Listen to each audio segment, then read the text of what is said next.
നമസ്കാരം.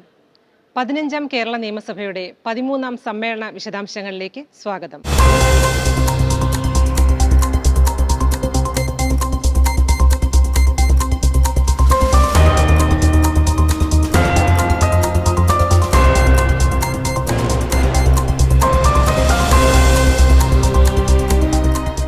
പതിമൂന്നാം സമ്മേളനത്തിന്റെ 6ാം ദിവസമായ ഇന്ന് 2025-26 സാമ്പത്തിക വർഷത്തേക്കുള്ള ബജറ്റ് അവതരണം സഭയിൽ നടന്നു.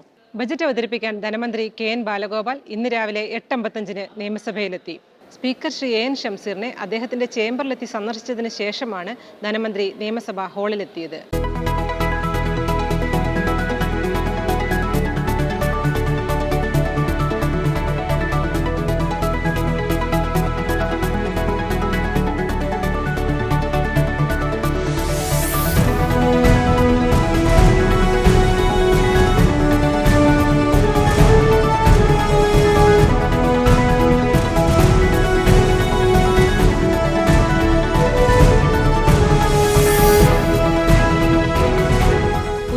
$1,52,352 കോടി രൂപ റവന്യൂ വരവും 1,79,476 കോടി രൂപ റവന്യൂ ചെലവും പ്രതീക്ഷിക്കുന്ന ബജറ്റാണ് ഇന്ന് ധനമന്ത്രി സഭയിൽ അവതരിപ്പിച്ചത്. രൂക്ഷമായ ധനഞ്ഞെരുക്കത്തിന്റെ തീക്ഷ്ണമായ ഘട്ടത്തെ കേരളം അതിജീവിച്ചു എന്ന് പറഞ്ഞുകൊണ്ടാണ് ധനകാര്യമന്ത്രി KN ബാലഗോപാൽ ബജറ്റ് പ്രസംഗം ആരംഭിച്ചത്. കേരള ജനതയ്ക്ക് വലിയ ആശ്വാസം തോന്നുന്നൊരു സന്തോഷ വാർത്ത പറഞ്ഞുകൊണ്ടാണ് 2025-26 വർഷത്തെ സംസ്ഥാന ബജറ്റ് പ്രസംഗം ആരംഭിക്കുന്നത്. സർ, സമീപ വർഷങ്ങളിൽ സംസ്ഥാന സർക്കാരിനെ ബാധിച്ച രൂക്ഷമായ ധനഞ്ഞെരുക്കത്തിൻ്റെ തീക്ഷ്ണമായ ഘട്ടത്തെ കേരളം അതിജീവിച്ചിരിക്കുന്നു എന്നതാണ് ആ സന്തോഷ വാർത്ത. സർക്കാർ ജീവനക്കാരുടെ ശമ്പള പരിഷ്കരണ കുടിശ്ശികയുടെ 2 ഗഡുക്കൾ ഈ സാമ്പത്തിക വർഷം തന്നെ അനുവദിക്കുമെന്ന് ധനകാര്യമന്ത്രി KN ബാലഗോപാൽ ബജറ്റിൽ പ്രഖ്യാപിച്ചു. സംസ്ഥാനത്തെ കരാർ ദിവസവേതന ജീവനക്കാരുടെ വേതനം 5% വർദ്ധിപ്പിക്കുമെന്നും ബജറ്റിൽ പ്രഖ്യാപനമുണ്ട്.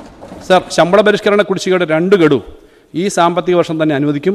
അത് PF ലയിപ്പിക്കുന്നതാണ്. ജീവനക്കാരുടെ DA കുടിശ്ശികയുടെ 2 ഗഡുക്കളുടെ ലോക്കിൻ പീരീഡ് നടപ്പ് സാമ്പത്തിക വർഷത്തിൽ ഒഴിവാക്കി നൽകുന്നു. അപ്പോൾ അതവർക്ക് ലഭിക്കും. വയനാട് ദുരന്തബാധിതരുടെ പുനരധിവാസം, തിരുവനന്തപുരം മെട്രോ, വിഴിഞ്ഞത്ത് വിവിധ പദ്ധതികൾ, IT പാർക്കുകൾ തുടങ്ങിയ വൻ പ്രഖ്യാപനങ്ങളും ഈ ബജറ്റിലുണ്ട്.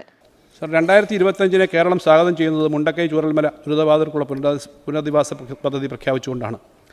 കേരളത്തെ സങ്കടക്കടലിലാക്കിയ അതിതീവ്ര ദുരന്തമാണ് മുണ്ടക്കൈ ചൂരൽമലയിലുണ്ടായത്. 2025-26 കേന്ദ്ര ബജറ്റിലും മുണ്ടക്കൈ ചൂരൽമല ദുരന്തവുമായി ബന്ധപ്പെട്ട് കേന്ദ്രം യാതൊരു സഹായവും അനുവദിച്ചിട്ടില്ല. മറ്റ് സംസ്ഥാനങ്ങളോട് കാണിച്ച നീതി സർക്കാർ ഇക്കാര്യത്തിൽ കേരളത്തോട് പുലർത്തും എന്ന് തന്നെയാണ് ഇപ്പോഴും നമ്മുടെ പ്രതീക്ഷ. പുനരധിവാസം സമയബന്ധിതമായി പൂർത്തിയാക്കുക തന്നെ ചെയ്യും. ഇതിനായി ആദ്യഘട്ടത്തിൽ 750 കോടി രൂപയുടെ പദ്ധതി പ്രഖ്യാപിക്കുന്നു. സർ, കൊച്ചി മെട്രോ റെയിലിൻ്റെ വികസനം ഉറപ്പാക്കും. അതോടൊപ്പം തിരുവനന്തപുരം കോഴിക്കോട് മെട്രോകളും യാഥാർത്ഥ്യമാക്കണം എന്നാണ് സർക്കാരിൻ്റെ നിലപാട്. സർ, വിഴിഞ്ഞം തുറമുഖത്തിൻ്റെ പ്രവർത്തനം പുരോഗമിക്കുകയും കണ്ടെയ്നർ നീക്കം വർദ്ധിക്കുകയും ചെയ്യുന്ന മുറയ്ക്ക് സംസ്ഥാനത്തെ റോഡുകളുടെ ട്രാഫിക് സമ്മർദ്ദം ഉയരും.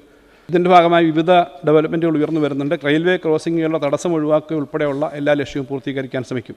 ആരോഗ്യമേഖല, മുതിർന്ന പൗരന്മാരുടെ ക്ഷേമം, കൃഷി, വിദ്യാഭ്യാസം, തൊഴിൽ തുടങ്ങിയ മേഖലകൾക്കും ഊന്നൽ നൽകുന്ന ബജറ്റാണ് ധനകാര്യമന്ത്രി ഇന്ന് സഭയിൽ അവതരിപ്പിച്ചത്. സർ, രാജ്യത്ത് കഴിഞ്ഞ 3 വർഷമായി ഏറ്റവും കൂടുതൽ സൗജന്യ ചികിത്സ നൽകുന്ന സംസ്ഥാനം കേരളമാണ്. 3.5 വർഷം കൊണ്ട് 25.17 ലക്ഷം ആകെ 6,788 കോടിയുടെ സൗജന്യ ചികിത്സയാണ് സർ ഈ സർക്കാർ നടപ്പിലാക്കിയത്. സാമൂഹ്യ സുരക്ഷാ പെൻഷൻ ഇനത്തിൽ സർക്കാർ 42 മാസം കൊണ്ട് വിതരണം ചെയ്തത് 33,210 കോടി രൂപയാണ്. തൊഴിൽ നിയമനങ്ങളിൽ കേരളം ഈ സർക്കാരിൻ്റെ കാലത്ത് ഇതുവരെ 1,10,000-ഓളം നിയമന ശുപാർശകൾ നൽകി കഴിഞ്ഞു. സർ, 10,000-ലധികം പുതിയ തസ്തികകൾ സൃഷ്ടിച്ചു. സർ, വിവിധ കോഴ്സുകളുടെ അവസാന വർഷം പഠിക്കുന്ന 5 ലക്ഷം വിദ്യാർത്ഥികളെ നൈപുണ്യ പരിശീലനം നൽകി തൊഴിൽ പ്രാപ്തരാക്കുക, പഠനം പൂർത്തീകരിച്ചവരെ ശരിയായി തയ്യാറെടുപ്പിച്ച് തൊഴിൽമേളയുടെ തൊഴിൽ നൽകുക എന്ന ലക്ഷ്യത്തോടെയുള്ള ജനകീയ ക്യാമ്പയിനാണ് വിജ്ഞാന കേരളം. കാർഷിക മേഖലയിൽ കൂടുതൽ അടിസ്ഥാന സൗകര്യ വികസനം സാധ്യമാക്കിയതിലൂടെ സംസ്ഥാനത്തെ പച്ചക്കറി ഉൽപ്പാദനം 2015-16 6.28 ലക്ഷമായിരുന്നത് 23-24 17.2 ലക്ഷമായി വർദ്ധിപ്പിക്കാൻ കഴിഞ്ഞു. അടിസ്ഥാന സൗകര്യ വികസനം, ജലസേചനം, ഗതാഗതം, വനം തുടങ്ങിയ മേഖലകൾക്കും ഈ ബജറ്റിൽ വലിയ പ്രാധാന്യം ലഭിച്ചു. അടിസ്ഥാന സൗകര്യ വികസനം. സർ, അടുത്ത വർഷത്തെ ബജറ്റ് സമ്മേളനത്തിന് കേരളത്തിൻ്റെ വടക്കൻ പ്രദേശങ്ങളിലെ MLA-മാർക്ക് വീതിയേറിയ 6 വരി ദേശീയപാതയിലൂടെ തിരുവനന്തപുരത്തേക്ക് വരാൻ കഴിയും. സർ, പഴയ ബസ്സുകൾക്ക് പകരം ആധുനിക ഡീസൽ BS6 ബസ്സുകൾ വാങ്ങുന്നതിനായി 107 കോടി രൂപ വകയിരുത്തുന്നു. സർ, വന്യജീവി ആക്രമണ നഷ്ടപരിഹാരവും പ്രതിരോധവും ഉൾപ്പെടെ വന്യജീവി മേഖലയിലെ വിവിധ പ്രവർത്തനങ്ങൾക്കായി പദ്ധതി വിഹിതത്തിന് പുറമെ വനമേഖലയിലെ വന്യമൃഗശല്യം നിയന്ത്രിക്കാനും വനമേഖലയിലെ ജനങ്ങളെ സംരക്ഷിക്കാനും പ്രത്യേക പാക്കേജിന് പ്ലാനിൽ അനുവദിച്ചിട്ടുള്ള തുകയ്ക്ക് പുറമെ ഒരു 50 കോടി രൂപ കൂടി അധികമായിട്ട് അനുവദിക്കുന്നു. സംസ്ഥാനത്തെ കോടതി ഫീസുകളും ഭൂനികുതിയും വർദ്ധിപ്പിക്കുമെന്ന് ധനമന്ത്രി ബജറ്റിൽ പ്രഖ്യാപിച്ചു. ഇലക്ട്രിക് വാഹനങ്ങളുടെ നികുതിയിലും വർധനവുണ്ട്. കോടതി ഫീസുകളിൽ ചുവട് പറയുന്ന പ്രകാരം പരിഷ്കാരങ്ങൾ വരുത്തുന്നതിലേക്ക് 1959 കേരള കോടതി ഫീസും വ്യവഹാര സലയും ആക്ടിൽ ഭേദഗതികൾ കൊണ്ടുവരാൻ ഉദ്ദേശിക്കുന്നു. ഇലക്ട്രിക് വാഹനങ്ങളുടെ നികുതി പുനഃക്രമീകരിക്കൽ. ഒറ്റത്തവണ നികുതി അടച്ചു വരുന്ന സ്വകാര്യ ഇലക്ട്രിക് വാഹനങ്ങൾക്ക് 15 വർഷത്തെ നികുതിയായി നിലവിൽ ഈടാക്കി വരുന്നത് 15% നികുതിയാണ്. വിലയുടെ അടിസ്ഥാനത്തിൽ ഇത് പുനഃക്രമീകരിക്കും. അതായത് നിലവിലുള്ള നികുതി സ്ലാബുകളുടെ നിരക്കുകൾ 50% വർദ്ധിപ്പിക്കുന്നതാണ്. 2024-25 സാമ്പത്തിക വർഷത്തെ ബജറ്റിലേക്കുള്ള ഉപധനാഭ്യർത്ഥനകളുടെ അന്തിമ സ്റ്റേറ്റ്മെന്റും 2024 സാമ്പത്തിക അവലോകന റിപ്പോർട്ടും ധനമന്ത്രി KN ബാലഗോപാൽ ഇന്ന് സഭയുടെ മേശപ്പുറത്ത് വെച്ചു.